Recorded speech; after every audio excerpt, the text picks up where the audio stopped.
अस्सलाम वालेकुम dear students, कैसे हैं आप। उम्मीद करती हूँ आप सब खैरियत से होंगे। आज के हमारे लेक्चर का टॉपिक जिसे हम डिस्कस करेंगे वो है इलेक्ट्रॉन डिस्ट्रीब्यूशन इन ऑर्बिटल्स। बहुत ही इंपॉर्टेंट जो है ये एक टॉपिक है, ठीक है। इसमें से आपको एग्जाम में बहुत सारे क्वेश्चंस आ सकते हैं, ऑब्जेक्टिव भी मोस्टली इसमें से बन सकता है। ऑब्जेक्टिव में आपको बहुत सारे क्वेश्चन आते हैं इस टॉपिक में से, तो ये इंपॉर्टेंट है लेक्चर बहुत ही ज़्यादा एग्जाम पॉइंट ऑफ व्यू से, तो आपने इसको केयरफुली अंडरस्टैंड करना है। तो आइए बिना वक्त ज़ाया किए हम अपने टॉपिक की तरफ बढ़ते हैं, जिसमें हम जो इलेक्ट्रॉन डिस्ट्रीब्यूशन पढ़ेंगे और उसके हम तीन जो हैं वो रूल्स, कि किन रूल्स के अकॉर्डिंग हम इलेक्ट्रॉन्स को ऑर्बिटल्स में किसी भी एटम के फिल करते हैं, ठीक है। वो हम रूल भी जो है वन बाय वन इसमें डिस्कस करेंगे। तो सबसे पहले इससे कि मैं लेक्चर स्टार्ट करूं इलेक्ट्रॉन की डिस्ट्रीब्यूशन, उसके लिए आपको जो है वो कुछ बेसिक चीज़ें हैं जो आपको अंडरस्टैंड होनी चाहिए, और होप्स हो कि आप सबको जो है उसका पता भी होगा। फिर भी हम उसको रिवाइज करते हैं, देन जो है वो हम इंपॉर्टेंट प्रिंसिपल्स की तरफ बढ़ते हैं। First, you have to understand about an atom. An atom has a nucleus, orbit, shell and orbitals, subshells. Orbit को हम शेल भी बोलते हैं, ऑर्बिट भी कह सकते हैं, ठीक है। जो ऑर्बिटल्स होते हैं उनको हम सब शेल भी कह सकते हैं। यानी कोई भी एक एटम है, जैसे आप फिगर में देख सकते हैं कि एक उसका जो है वो न्यूक्लियस होगा जो कि पॉजिटिवली चार्ज होगा। उसके इर्द गिर्द जो है वो बहुत सारे नंबर ऑफ ऑर्बिटल्स प्रेजेंट होते हैं, ठीक है। नंबर ऑफ ऑर्बिट्स प्रेजेंट होते हैं, यानी शेल्स प्रेजेंट होते हैं, जिनमें इलेक्ट्रॉन जो है वो नेगेटिवली चार्ज एलिमेंट्स होते हैं। और इलेक्ट्रॉन्स के साथ साथ हम जो ये शेल्स होते हैं न्यूक्लियस के गिर्द, हम उसको कॉमनली जो है वो के, एल, एम एंड एन का जो है वो नाम देते हैं, ठीक है। ये शेल्स होते हैं, इनको 1, 2, 3 और 4th शेल भी बोला जाता है। तो डिफरेंस क्या है, difference between orbit and orbitals. Orbits जो होते हैं उनको के, एल, एम एंड एन बोला जाता है, और ऑर्बिटल्स जो होते हैं वो सब शेल्स होते हैं, उनको S, P, D and F कहते हैं। फॉर्मूला हम देखते हैं इसमें कि ऑर्बिट में और अब यहाँ पे जो है वो हम इलेक्ट्रॉन्स की डिस्ट्रीब्यूशन जो ऑर्बिट और ऑर्बिटल्स में पढ़ेंगे, उसके लिए कुछ फार्मूलाज हम डिस्कस करते हैं कि कौन कौन से फार्मूलाज हैं, ठीक है, इलेक्ट्रॉन्स की डिस्ट्रीब्यूशन के लिए ऑर्बिट और ऑर्बिटल्स में। तो सबसे पहले हमारे पास यहाँ पे है फॉर ऑर्बिट्स यानी शेल्स के लिए हमारे पास जो फार्मूला है जिसके अकॉर्डिंग हम ये कैलकुलेट करते हैं कि किस शेल में कितने नंबर ऑफ इलेक्ट्रॉन्स आएंगे, वो है 2n²। यहाँ पे n जो है वो प्रिंसिपल क्वांटम नंबर है, विच में be 1, 2, 3 and so on, but it will not be 0। तो जो शेल्स होते हैं, नंबर ऑफ शेल्स, उनमें हमने किसी भी शेल में नंबर ऑफ इलेक्ट्रॉन्स को अगर हमने कैलकुलेट करना है तो उसके लिए हमने फार्मूला यूज करना है 2n²। तब 2n² फार्मूले को यूज करते हुए आप जो है ये चीज मालूम कर सकते हैं कि किस शेल में कितने नंबर ऑफ इलेक्ट्रॉन्स आएंगे। इसी फार्मूला के अकॉर्डिंग अब हम कैलकुलेशन करते हैं इलेक्ट्रॉन्स की ऑर्बिट्स और शेल्स में।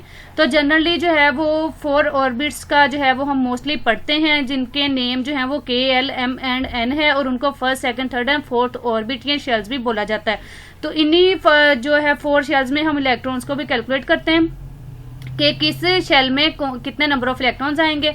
तो अगर फार्मूला को यूज करें तो फर्स्ट ऑर्बिट के अकॉर्डिंग जो n है वो हमारा फर्स्ट शेल है, तो उसका नंबर क्या आएगा, 1 आएगा। 1 का स्क्वायर भी 1 है, और 2 इंटू 1 हमारे पास आंसर क्या है, 2 इलेक्ट्रॉन। यानी फर्स्ट शेल में जो कि k शेल है उसमें हम 2n² फार्मूला के अकॉर्डिंग अगर देखें तो उसमें कितने नंबर ऑफ इलेक्ट्रॉन्स आएंगे, मैक्सिमम सिर्फ 2 इलेक्ट्रॉन्स उसमें आएंगे। और अगर हम सेकेंड शेल की बात करते हैं तो यहाँ पर n का नंबर क्या हो जाता है, 2। तो उसके अकॉर्डिंग जो है इस फार्मूला के अकॉर्डिंग सेकंड शेल में हमारे 8 इलेक्ट्रॉन्स आएंगे, थर्ड में 18 एंड फोर्थ में 32 इलेक्ट्रॉन्स आएंगे। तो इस फार्मूले को यूज करते हुए हमने ये पता कर लिया कि हमारे पास जो नंबर ऑफ शेल्स हैं, कौन से शेल में कितने इलेक्ट्रॉन्स आएंगे। अब हम चलते हैं ऑर्बिटल्स की तरफ। For orbitals 2 into 2l plus 1, ये वो फार्मूला है, ठीक है, जिसको हम यूज करते हुए हम नंबर ऑफ इलेक्ट्रॉन्स को ऑर्बिटल्स यानी सब शेल्स में भी कैलकुलेट कर सकते हैं। यहाँ पे l जो है वो एजीमुथल क्वांटम नंबर है, विच में भी 0, 1, 2, 3 एंड सो ऑन। अब यहाँ पे एक बात आपने याद रखी है कि प्रिंसिपल क्वांटम नंबर कभी भी 0 नहीं हो सकता, मगर एजीमुथल क्वांटम नंबर या एंगुलर मोमेंटम क्वांटम नंबर जो है वो 0 हो सकता है। अगर आपको इन बातों का नहीं पता कि प्रिंसिपल क्वांटम नंबर क्या है, एजीमुथल क्वांटम नंबर क्या है, तो आप काइंडली ये वीडियो देखने से पहले मैंने ऑलरेडी वीडियो जो है वो उस पर अपलोड की हुई है क्वांटम नंबर्स पे। आप क्वांटम नंबर्स की वो वीडियो देखिए, क्योंकि ये वाली सारी वीडियो जो है क्वांटम नंबर के कंसेप्ट पे बेस करती है। अगर आपको क्वांटम नंबर्स का नहीं पता तो आपको ये वीडियो भी समझ में नहीं आएगी, तो वो आप लाजमी देखिएगा। चलिए अपनी वीडियो को कंटिन्यू करते हैं लेक्चर को बाय यूजिंग दिस फार्मूला, ठीक है। इस फार्मूला को यूज करते हुए हम सब शेल्स यानी ऑर्बिटल्स में नंबर ऑफ इलेक्ट्रॉन्स कैलकुलेट करेंगे। वो हमारे पास क्या है, ऑर्बिटल्स हमारे पास जो है यानी सब शेल्स हैं वो है S, P, D and F. L की वैल्यू इन ऑर्बिटल्स के लिए 0 1 2 3 0 1 2 एंड 3 है रिस्पेक्टिवली, ठीक है। एस के लिए 0 है, पी के लिए 1 है, डी के लिए 2 है एंड एफ के लिए 3 है। फार्मूला के अकॉर्डिंग हम जो है वो एस ऑर्बिटल में यानी एस सबशेल में नंबर ऑफ इलेक्ट्रॉन्स को कैलकुलेट करते हैं कि एस सबशेल में कितने नंबर ऑफ इलेक्ट्रॉन्स आएंगे। तो एस ऑर्बिटल के लिए जो एल की वैल्यू है वो क्या है, 0 है, और फार्मूला है हमारे पास 2 × 2l + 1। अब जैसे ही हम इसमें जो है वो एल की वैल्यू पुट करते हैं तो 2 × 0 0 हो जाएगा, +1 1 आएगा, 2 × 1 1 ठीक है, 2 इलेक्ट्रॉन्स। यानी कि अगर हम देखें इस फार्मूला के अकॉर्डिंग को एस सबशेल में हमारे पास या एस ऑर्बिटल में हमारे पास मैक्सिमम कितने नंबर ऑफ इलेक्ट्रॉन्स आएंगे, 2। इसी वे में अगर आप बाकियों के लिए कैलकुलेट करें नंबर ऑफ इलेक्ट्रॉन्स तो उसके लिए आपके पास पी ऑर्बिटल में जो है वो मैक्सिमम 6, डी ऑर्बिटल में 10 एंड एफ ऑर्बिटल में आपके पास 14 इलेक्ट्रॉन्स आएंगे। तो यू कैन कैलकुलेट दिस, ठीक है, और आप लाजमी कैलकुलेट कीजिएगा, इससे आपको नंबर ऑफ इलेक्ट्रॉन्स कैलकुलेट करना भी आ जाएंगे इसी मेथड में से जैसे मैंने कैलकुलेट किए हैं, ठीक है। तब इंपॉर्टेंट पॉइंट्स टू रिमेंबर, ये तो हमने कैलकुलेट किया नंबर ऑफ इलेक्ट्रॉन्स को कि कितने नंबर ऑफ इलेक्ट्रॉन्स शेल्स में होते हैं और कितने नंबर ऑफ इलेक्ट्रॉन्स सब शेल्स में होते हैं यानी ऑर्बिट और ऑर्बिटल्स में होते हैं। अब हमने ये देखना है कि इन इलेक्ट्रॉन्स की फिलिंग जो है वो डिफरेंट शेल्स में और सब शेल्स में कैसे की जाती है। तो इसके लिए कुछ इंपॉर्टेंट पॉइंट्स है जो आपको याद रखने चाहिए हमेशा जब आपने नंबर ऑफ इलेक्ट्रॉन्स को जो है उनकी फिलिंग करनी है शेल्स में या सब शेल्स में, ऑर्बिट या ऑर्बिट में, तो ऑर्बिटल्स में, तो आपने इन पॉइंट्स को याद रखना है, जिसमें सबसे पहले आता है maximum number of electron in orbits will be according to 2n² formula, ठीक है। जब भी आपने इलेक्ट्रॉन्स को अगर ऑर्बिट में फिल करना है तो आप कौन सा फार्मूला यूज करेंगे, 2n²। इस फार्मूला के अकॉर्डिंग जितने नंबर ऑफ इलेक्ट्रॉन्स किसी भी ऑर्बिट में या शेल में आते होंगे आप उतने ही उसमें ऐड करेंगे, उससे ज्यादा ऐड नहीं करेंगे, ठीक है, वरना आपकी इलेक्ट्रॉनिक कन्फिग्रेशन गलत हो जाएगी और एग्जाम में आपके मार्क्स कट जाएंगे, ठीक है। अगर आपने मैक्सिमम नंबर ऑफ इलेक्ट्रॉन्स को ऑर्बिटल में कैलकुलेट करना है तो उसके लिए हमारे पास फार्मूला है 2 × 2l + 1, ठीक है। आपने इस फार्मूला को फॉलो करते हुए आपने सब शेल्स में यानी ऑर्बिटल्स में इलेक्ट्रॉन को फिल करना है। उसके बाद orbitals will be filled according to order of increasing energy. अब आपने ऑर्बिटल्स को हमेशा जो है वो n+l रूल है, ठीक है, हमेशा सबसे पहले इलेक्ट्रॉन लो एनर्जी ऑर्बिट में जाएगा, देन उससे हाई और देन उससे हाई, ठीक है। अब इसके लिए n+l फार्मूला क्या है आइए समझते हैं। जैसा कि मैंने आपको पहले बताया कि n जो है वो हमारे पास क्या है, प्रिंसिपल क्वांटम नंबर है, और एल हमारे पास एजीमुथल क्वांटम नंबर है। तो देखिए एन के पास जो आपके पास हमने पढ़ा था कि एन की वैल्यू जो है वो कोई भी पॉजिटिव इंटीजर हो सकती है बट वो 0 नहीं होगी। तो हम यहाँ पे क्योंकि 4 शेल को डिस्कस कर रहे हैं मेनली तो हम यही लेते हैं उनकी वैल्यू 1 2 3 4 यानी first second third and fourth orbital. तो उसके लिए अगर हम एल की वैल्यू को देखते हैं तो उसके हिसाब से azimuthal quantum number first shell के लिए 0 है, 1 2 एंड 3, ठीक है। अब इनको l+l एनर्जी के अकॉर्डिंग अगर हम फिल करें तो हमारे पास आंसर आता है 1 3 5 और 7। अब इस फार्मूला के अकॉर्डिंग इलेक्ट्रॉन्स को फिल कैसे करना है मैं ये भी आपको बताती हूँ। अब ये देखें अगर आपके पास s ऑर्बिटल है तो आपको पता है उसमें मैक्सिमम नंबर ऑफ कितने इलेक्ट्रॉन्स आएंगे, 2 इलेक्ट्रॉन्स आएंगे, और उसमें आपके पास सबशेल क्या होगा, कोई भी सबशेल आपके पास नहीं होगा उसमें, ठीक है। इसीलिए आपके पास एजीमुथल क्वांटम नंबर की वैल्यू 0 आती है, ठीक है।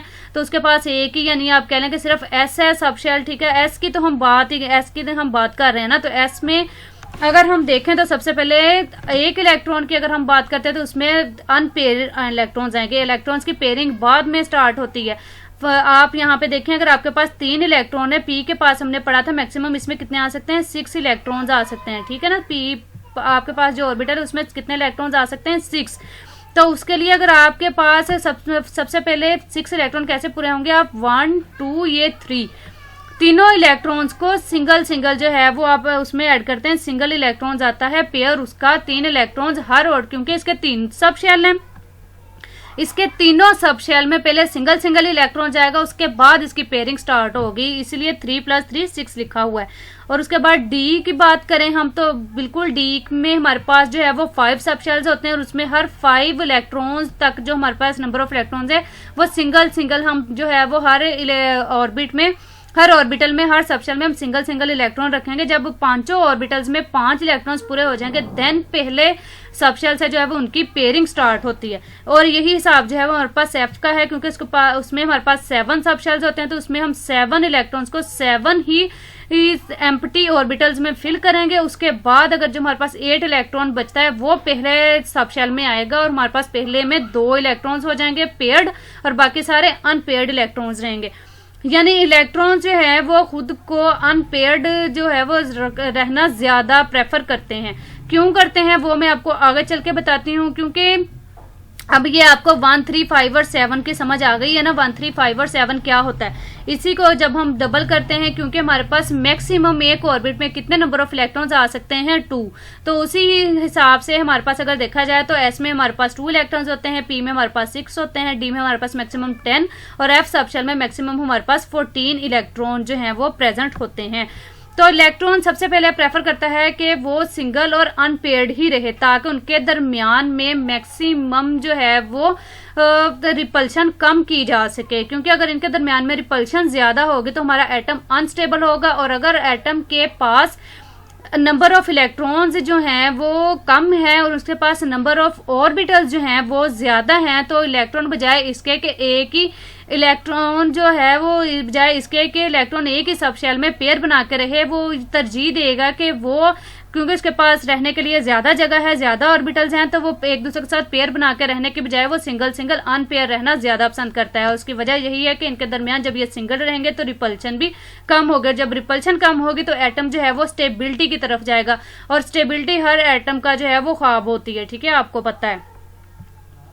तो जाहिर बात है जैसे आप लोग स्टेबल होना चाहते हैं इसी तरह एटम भी यही चाहता है कि वो स्टेबल रहे, और स्टेबिलिटी के ही चक्कर में जो है वो डिफरेंट जो अनस्टेबल एलिमेंट्स होते हैं बहुत ज्यादा जो है वो रिएक्शंस करते हैं खुद को स्टेबल बनाने के लिए, और इन्हीं रिएक्शंस के नतीजे में हमारे पास जो है वो मुख्तलिफ प्रोडक्ट्स बनती हैं। हमारे पास आम लाइफ में बहुत सी चीजें इन केमिकल के रिएक्शंस की वजह से ही वजूद में आती हैं, और अगर ये सब स्टेबल होते हैं तो ये कोई भी एक दूसरे के साथ रिएक्शन ना करता, कोई भी पेयर ना बनाता, ठीक है, अपने नंबर ऑफ इलेक्ट्रॉन्स को कंप्लीट ना करता ये। और अगर ये इसी तरह सब कंप्लीट होते हैं, स्टेबल होते हैं, तो हमारे पास डिफरेंट प्रोडक्ट्स जो केमिकल प्रोडक्ट्स बनते हैं हमारे पास वो कुछ भी ना बनता। अब हम चलते हैं उन कॉमन रूल्स की तरफ जिसकी बिना पर हम ऑर्बिट्स और ऑर्बिटल्स को फिल करते हैं, यानी उनमें इलेक्ट्रॉन्स की फिलिंग करते हैं। सबसे पहला जो प्रिंसिपल हमारे पास आता है उसका नाम है पॉली एक्सक्लूजन प्रिंसिपल। तो आइए देखते हैं इस प्रिंसिपल में क्या है। पोलिस ने जो है वो इसको इंट्रोड्यूस करवाया था, इसलिए इनके नाम पे पोलिस एक्सक्लूजन प्रिंसिपल जो है वो इसका नाम रख दिया गया।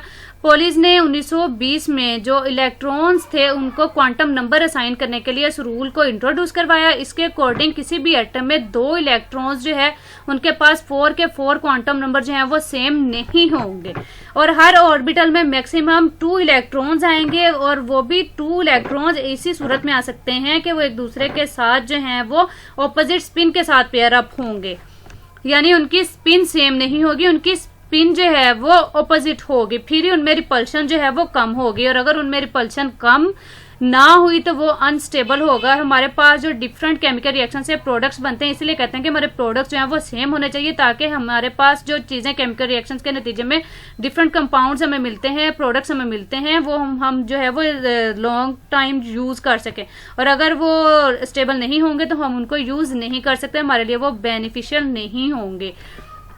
For example, if there are 2 electrons in an orbit, their quantum number are as following.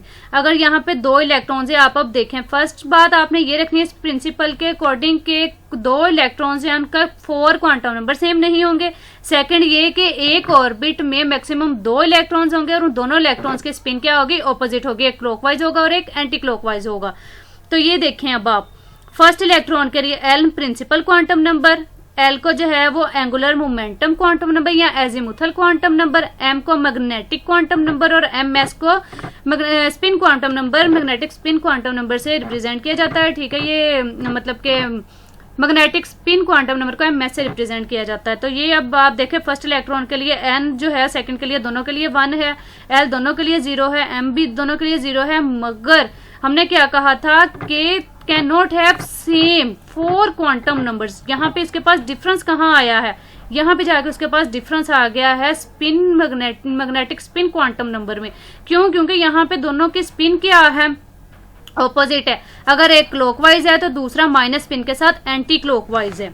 Stability के लिए एटम जो है वो अपोजिट स्पिन के साथ ही सेम एक ही ऑर्बिटल में रह सकते हैं। सेम ऑर्बिटल में 2 इलेक्ट्रॉन्स होते हैं एक ही ऑर्बिट में, और उस ऑर्बिट में दोनों इलेक्ट्रॉन्स की स्पिन ऑपोजिट होती है, सेम स्पिन नहीं होती है। क्लॉकवाइज होगा तो दूसरा एंटी क्लॉकवाइज। अब हम जाते हैं अफबर्ग प्रिंसिपल की तरफ। कोई इसको अफबर्ग भी बोलता है, कोई अफबर्ग कहता है, तो ये आप पे है, जैसे आपको स्पेलिंग याद हो आप इसको याद कर सकते हैं। इस प्रिंसिपल के अकॉर्डिंग जो अफबर्ग वर्ड है इसका ये एक जर्मन एक्सप्रेशन है जिसका मतलब है बिल्डिंग अप, यानी बनाना, मेकअप, ठीक है। और बनाते हम कैसे हैं, कोई भी चीज बिल्कुल हम 0 लेवल से स्टार्ट करते हैं। जैसे आप एक बिल्डिंग को देख लें कि अगर हम किसी बिल्डिंग को बनाते हैं तो 1 बाय 1 वो एक ईंट से स्टार्ट होती है, ठीक है ना। फिर उसके बाद जो है वो कितने सारे ईंटें मिलकर बड़ी दीवार बनाती हैं। तो ये बिल्कुल इसीलिए बिल्डिंग अप का मतलब अब हम यहाँ पे देखते हैं क्या है। बिल्डिंग अप का मतलब यहाँ पे ये है कि orbitals are filled according to increasing energy levels, यानी कि जितने भी ऑर्बिटल्स होंगे हम उनको उनके इंक्रीजिंग एनर्जी लेवल्स यानी n+l, जो मैं अभी आपको ऊपर ये बताया था ये वाला, ठीक है, फॉर्मूला n+l के अकॉर्डिंग जो है हमें डिस्ट्रीब्यूट करेंगे। वही वाली बात के पहले हम इनको सिंगल सिंगल हर ऑर्बिट को फिल करेंगे। उसके बाद जब सारे ऑर्बिट से सिंगल इलेक्ट्रॉन के साथ फिल हो जाएंगे उसके बाद इलेक्ट्रॉन्स की जो है वो फिलिंग स्टार्ट होती है, यानी उनकी इलेक्ट्रॉन्स की फिलिंग नहीं, उनकी पेयरिंग स्टार्ट होती है, ठीक है। सारे इलेक्ट्रॉन्स जो हैं, जितने भी नंबर ऑफ इलेक्ट्रॉन्स होंगे हर ऑर्बिट में उसके जितने भी ऑर्बिटल्स होंगे, यानी किसी भी शेल में उसके जितने भी सब शेल होंगे, पहले वो सिंगल सिंगल इलेक्ट्रॉन से फिल होंगे। उसके बाद जब सब शेल्स पूरे के पूरे सब शेल सिंगल इलेक्ट्रॉन के साथ जब फिल हो जाएंगे देन उनकी पेयरिंग स्टार्ट होगी, अगर वो ज्यादा होंगे। जैसे यहाँ पे अगर 3 इलेक्ट्रॉन्स थे तो वो सिंगल सिंगल आएंगे। अगर यहाँ पे 4 इलेक्ट्रॉन होंगे तो फर्स्ट वन में जो है वो आपके पास यहाँ पे 4th वन इलेक्ट्रॉन आएगा और इसकी क्या हो जाएगी, फर्स्ट सब शेल की पेयरिंग हो जाएगी। तो यही बात जो है वो अफवाह में आपने पढ़ी है कि इलेक्ट्रॉन्स जो हैं वो इंक्रीजिंग एनर्जी के लेवल पे firstly electron goes to low energy level. सबसे पहले इलेक्ट्रॉन जो है वो उस एनर्जी लेवल के पास जाएगा जिसकी एनर्जी क्या होगी, कम होगी, क्योंकि यही बिल्डिंग अप है ना, बिल्कुल 0 से स्टार्ट होगा लो लेवल से, which has a minimum n+l value, ठीक है। जिसकी एनर्जी लेवल जिस ऑर्बिट का एनर्जी लेवल कम होगा इलेक्ट्रॉन सबसे पहले वहां पे जाएगा। और अगर कोई ऐसा केस आ जाता है जहां पे n+l की वैल्यू सेम हो तो वहां पे इलेक्ट्रॉन जो है वो उस ऑर्बिट में जाएगा जहां पर n की वैल्यू क्या होगी, लो होगी, मिनिमम होगी, ठीक हो गया। और order of energy of orbitals, अगर आप देखा जाए कि एनर्जी ऑर्बिटल्स का ऑर्डर क्या है तो सबसे पहले 1s जो है इस ऑर्बिटल की सबसे कम एनर्जी है, देन 2s की है, 2p एंड सो ऑन की।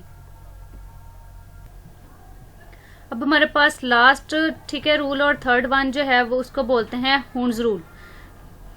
इस रूल को जो है वो Hund's rule of maximum multiplicity भी बोला जाता है, ठीक है। इस रूल के अकॉर्डिंग जब हमारे पास सेवरल ऑर्बिटल्स हों जिनकी एनर्जी बिल्कुल सेम हो देन इलेक्ट्रॉन प्रेफर करेगा to remain unpaired with parallel spin instead of pairing with opposite spin. यानी कि वही वाली बात जैसे मैंने आपको बताया कि हमारे पास नंबर ऑफ इलेक्ट्रॉन ज्यादा हो, नंबर ऑफ इलेक्ट्रॉन्स कम हो और नंबर ऑफ ऑर्बिटल्स क्या हो हमारे पास ज्यादा हो, ठीक है। उस सूरत में इलेक्ट्रॉन जो है वो पेयर बनाकर नहीं रहेगा, उसके पास ज्यादा जगह होगी, ज्यादा ऑर्बिटल्स एम्प्टी होंगे तो वो इलेक्ट्रॉन जो है वो सब सिंगल सिंगल ही रहेंगे, अनपेयर्ड रहेंगे, ठीक है। Electrons can minimise repulsive forces between them by occupying separate empty orbitals having parallel spin. बिल्कुल वही वाली बात अब जो है वो हम कुछ एग्जांपल्स को डिस्कस कर लेते हैं जिसके आपका ये पॉइंट जो है वो अच्छे से क्लियर हो जाएगा। अब ये देखें, अगर हमारे पास 2 इलेक्ट्रॉन्स है p ऑर्बिटल के लिए, ठीक है, 2 इलेक्ट्रॉन से बात स्टार्ट होगी, 1 इलेक्ट्रॉन तो किसी पास नहीं होगा, ठीक है, 1 से तो हम नहीं कर सकते ना, 2 से हम बात स्टार्ट करते हैं। और अगर हम एस सबशेल की बात करें उसमें मैक्सिमम आते ही 2 हैं तो उसमें तो पेयर ही आएगा, जाहिर बात है उसमें अनपेयर्ड इलेक्ट्रॉन नहीं आएगा। तो 2 इलेक्ट्रॉन की बात हम p ऑर्बिटल्स के लिए करते हैं तो p ऑर्बिटल्स के कितने होते हैं, 3 सबशेल्स होते हैं, px, py एंड pz के नेम से। तो अगर हम देखें कि 2 ऑर्बिटल है, अगर हम कहें कि हम उसको पहले ही ऑर्बिटल में मैक्सिमम हमारे पास हर ऑर्बिट में 2 आ सकते हैं तो हम पहले में 2 रख दें तो not, this is not correct. ये दोनों इलेक्ट्रॉन जो हैं उसके पास 2 इलेक्ट्रॉन है, 3 ऑर्बिटल है, इतनी उसके पास स्पेस है, वो क्यों रहेगा ऑपोजिट स्पिन के साथ, एक ही जो है वो ऑर्बिट में, वो सेपरेट जो है वो ऑर्बिटल्स में जाएंगे और वो अनपेयर रहेंगे विद पैरेलल स्पिन दोनों की, ठीक है। ये नहीं कि अगर इसमें क्लॉकवाइज है तो इसमें वो एंटी क्लॉकवाइज आएगा, बिल्कुल वो सेपरेट सेपरेट रहेंगे अनपेयर इलेक्ट्रॉन। और अगर हम 3 इलेक्ट्रॉन्स की बात करते हैं पी ऑर्बिटल में, तो इसके लिए आप देखेंगे अगर हम कह दें कि पहले में जो है वो हम 2 ऑर्बिटल्स, पहले ऑर्बिट में हम 2 इलेक्ट्रॉन्स को पेयर्ड बना दें और थर्ड वन जो है वो सिंगल रहे, तो no this is also not correct, ठीक है। तो ये भी तीनों इलेक्ट्रॉन जो हैं उसके पास 3 ऑर्बिटल्स हैं, तो वो पैरेलल स्पिन के साथ यानी सेम स्पिन के साथ क्लॉकवाइज स्पिन के साथ ही वो तीनों जो है वो तीनों ऑर्बिटल्स में तीनों इलेक्ट्रॉन सिंगल सिंगल ही जाएगा, अनपेयर ही रहेगा, पेयर अप नहीं होगा। और बिल्कुल इसी तरह अगर हम 4 इलेक्ट्रॉन्स की बात करते हैं तो तीनों की तरह पहले तो ये चारों इलेक्ट्रॉन्स भी हर ऑर्बिटल में 3 में सिंगल सिंगल जाएंगे, ठीक है, अनपेयर रहेंगे। और जो फोर्थ वन बच जाएगा वो फिर पहले ऑर्बिट में आके एंटी क्लॉकवाइज जो है वो पेयर बनाएगा पहले इलेक्ट्रॉन के साथ। तो ये था आज का सारा लेक्चर, ठीक है, कि हमने आज के लेक्चर में डिस्कस किए हैं प्रिंसिपल्स, पॉली एक्सक्लूजन प्रिंसिपल को डिस्कस किया हमने, हुन्स रूल को डिस्कस किया है हमने, अफवा प्रिंसिपल को जो है वो डिस्कस किया, और जनरल जो है वो इलेक्ट्रॉन की डिस्ट्रीब्यूशन हम डिस्कस की है कि कितने नंबर ऑफ इलेक्ट्रॉन्स जो हैं वो किसी भी ऑर्बिट या ऑर्बिटल्स में यानी शेल या सब शेल में आएंगे। तो उम्मीद करती हूँ ये बहुत इंपॉर्टेंट लेक्चर था और आपको बहुत अच्छे से क्लियर भी हुआ होगा, आपको अच्छी इसकी समझ आई होगी। फिर भी अगर आपने इस लेक्चर से रिलेटेड आपका कोई भी क्वेश्चन हो, आप अपनी क्वेरी जो है वो मुझे कमेंट्स में राइट करके भेज सकते हैं। I will definitely reply you इंशाल्लाह। तो अगर किसी स्टूडेंट को जो है इस लेक्चर के नोट्स चाहिए हों तो वो मुझे इस ईमेल एड्रेस पे जो है वो ईमेल कर सकता है। I will provide you. Thanks for watching. अल्लाह हाफिज, अपना ख्याल रखिएगा।